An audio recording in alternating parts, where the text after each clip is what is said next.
Na unajua wale dada ambao umezaa naye anakuwa anafahamu kuliko yule ulimuoa. Ni kweli kabisa. Tabia gani ambayo unahisi inakera kwa mwanamke ambaye umezaa naye? Sasa yeye kutaka kufanya huyu niliye naye sasa apate wivu.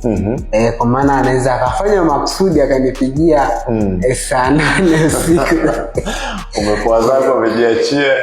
Bwana, hapo saa 8 saa 6 usiku simu inaingia. Afu anakuaga na makusudi anasikia.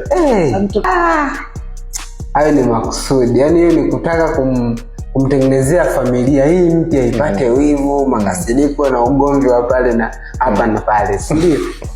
Imetokea mzee umepigiwa simu saa 7 usiku.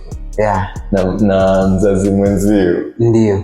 Utapokea? Na upo na familia muda huo sasa, mazahau si upo mjengoni hapo. Kwanza nitapokea, alafu sitapokea kwa sababu nita-explain zote. Kwanza nitapokea kama ikiwa sio mara kwa mara anafanya hivyo. Manake pengine inaweza ikawa imetokea shida na nini, anahitaji mimi nifahamu ni shida gani imetokea. Lakini kama ikiwa ni mara kwa mara, najua sasa huyu ameanza mambo yake. Kwa hiyo mimi nita mute tu pale iite mpaka ikate.